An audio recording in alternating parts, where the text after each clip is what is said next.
5 Lessons from 4,000 Weeks, Time Management for Mortals, by Oliver Burkeman. Introduction. We all feel it, the relentless pressure of time. Our days often feel like a conveyor belt, speeding up, delivering an endless cascade of tasks, emails, and commitments. We hustle, we optimize, we chase productivity, hoping to finally get everything under control. But for many, this frantic race leaves us feeling more anxious and empty than fulfilled, perpetually waiting for some elusive future when we can finally turn to what truly matters. The truth, however, is both startling and liberating. Human existence is profoundly finite. If we're lucky, we get about 4,000 weeks. That's it. This isn't a call to panic, but an invitation to fundamentally rethink our relationship with time, not as something to conquer, but as a precious, limited resource to inhabit wisely.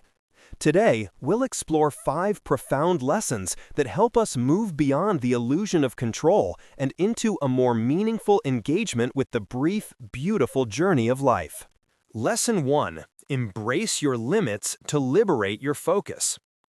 One of the most powerful insights into managing our time doesn't come from a new productivity hack, but from a radical acceptance of our own limitations.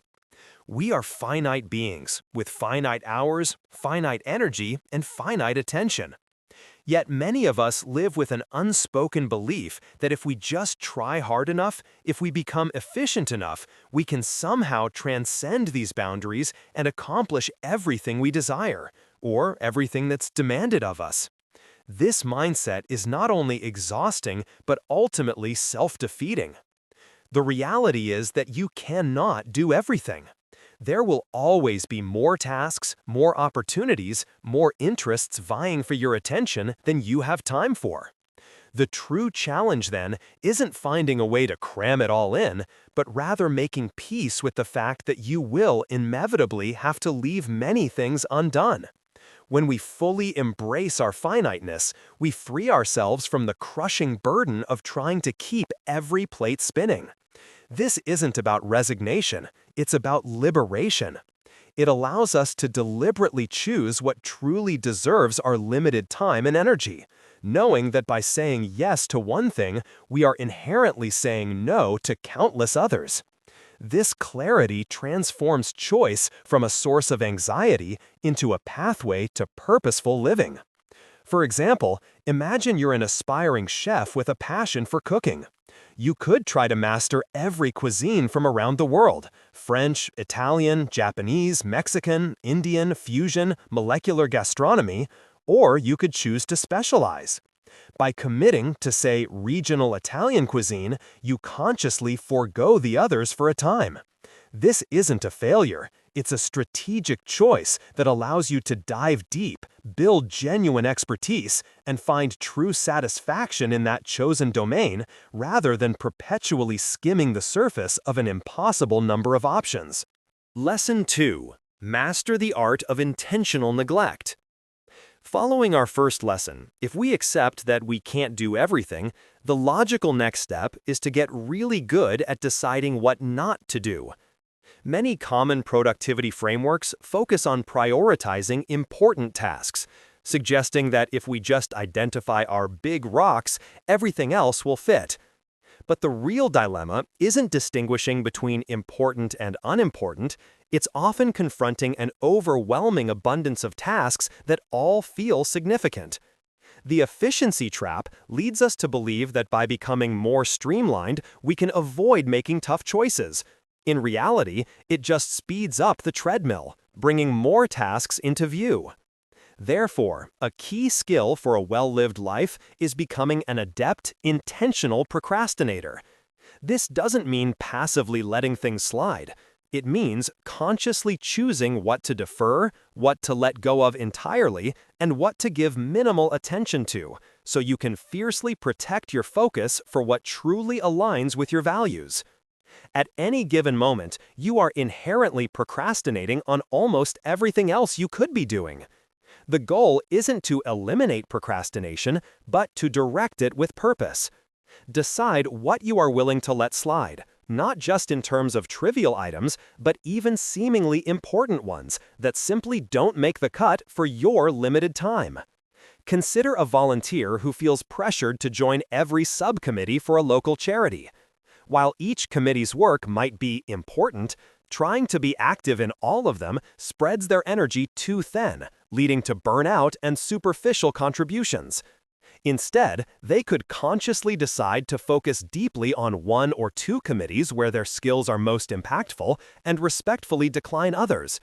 This isn't a failure to contribute, it's a strategic act of intentional neglect that allows for profound rather than diffused engagement. Lesson 3. Reclaim your attention, reclaim your life.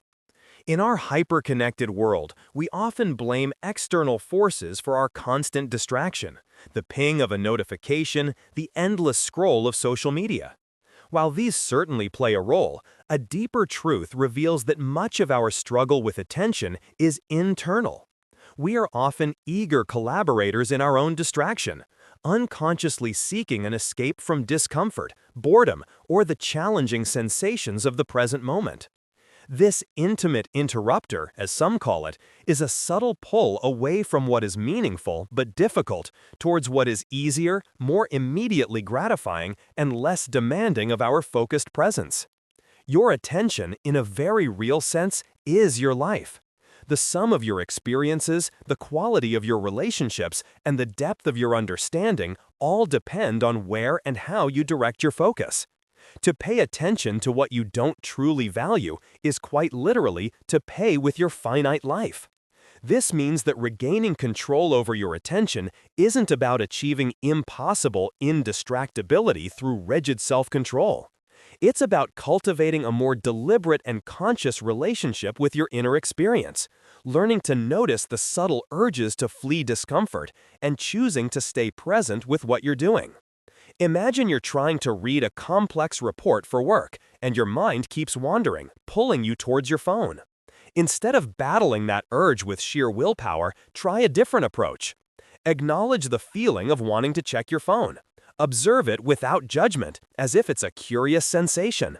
Then, gently, without force, redirect your attention back to the report.